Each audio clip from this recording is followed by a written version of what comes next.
études à l'école 84. C'est notre film. Le sujet, c'est la Toussaint. Regardez avec plaisir. Merci. Salut, je suis Diana. Mon prénom est Skorik. L'école numéro 84. C'est aussi mon école Yula est dans ma classe. J'aime le français, la culture. Regardez ces vidéos. Merci.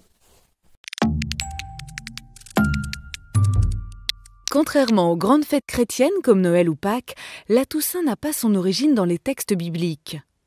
Elle a été instituée pour célébrer les martyrs au IVe siècle par les églises d'Orient et au Ve siècle à Rome.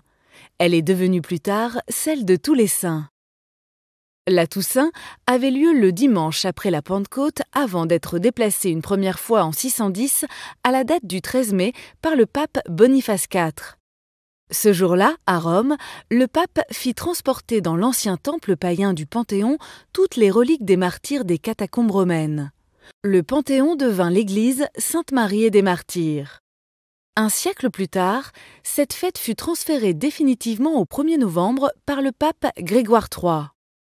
Il dédicaça ce jour-là une chapelle de la basilique Saint-Pierre de Rome en l'honneur de tous les saints. C'est seulement au XXe siècle que Pie X a ajouté la Toussaint à la liste des fêtes avec obligation d'entendre la messe.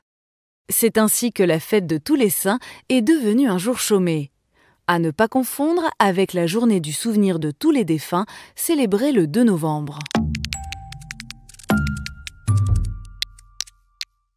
Et on a parfois tendance à se tromper sur la date. Alors le 1er novembre, c'est le jour de tous les saints et le jour des défunts, c'est le 2 novembre, donc lundi prochain.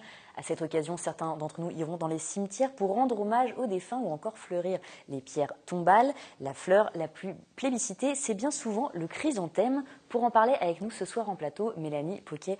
Bonsoir Mélanie. Alors le chrysanthème est-il vraiment la fleur du deuil ? Alors pour la France, oui, le chrysanthème est la fleur la plus achetée en cette période. C'est 7 fleurs vendues sur 10 selon une synthèse de France Agrimer, c'est l'établissement national des produits de l'agriculture et de la mer. La synthèse porte sur l'année 2014. Chaque année, il y a plus de 21 millions de pots de chrysanthème qui sont vendus. Et toutes fleurs confondues, la période de la Toussaint, il y a près de 9,6 millions de foyers français qui achètent des végétaux. Ça représente un marché de 287 millions d'euros. Alors, est-ce que ça a été toujours la fleur la plus plébiscitée et d'où vient cette tradition, Mélanie ? Alors, c'est assez récent parce que le chrysanthème est devenu la fleur des morts en 1919.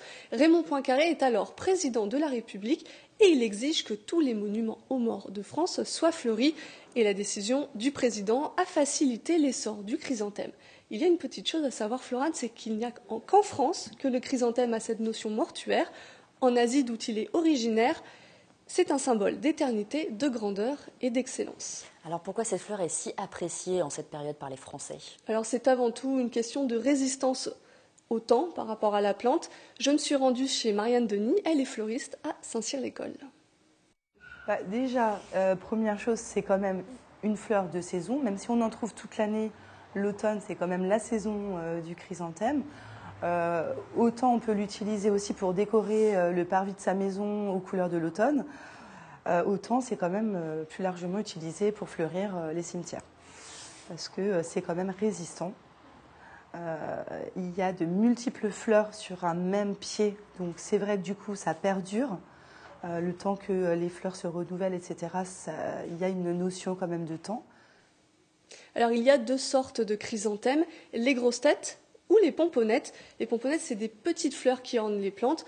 On peut les acheter en bouquet ou en pot et c'est souvent la deuxième solution qui est privilégiée par les Français.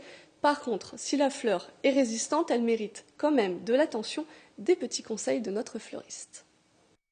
Il faut l'entretenir, au sens l'arroser bien sûr, mais aussi veiller à enlever les feuilles fanées ainsi que les fleurs fanées pour que la floraison dure le plus longtemps possible. Un chrysanthème bien entretenu, ça peut durer très longtemps ? Quand même quelques mois. Enfin, peut-être, bon, après, il faut vraiment bien l'entretenir, mais bon, je pense que c'est quand même assez résistant. Alors, il faut avoir la main verte, mais si on souhaite changer du chrysanthème, est-ce qu'il y a d'autres plantes que l'on peut choisir ?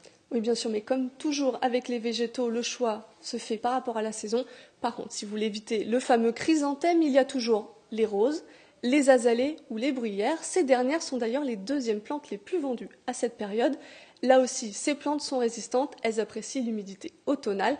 Mais ce qu'il faut faire, Florane, c'est surtout écouter ses préférences ou se rappeler celles du disparu, parce que la Toussaint, c'est avant tout une fête personnelle. Merci beaucoup, Mélanie.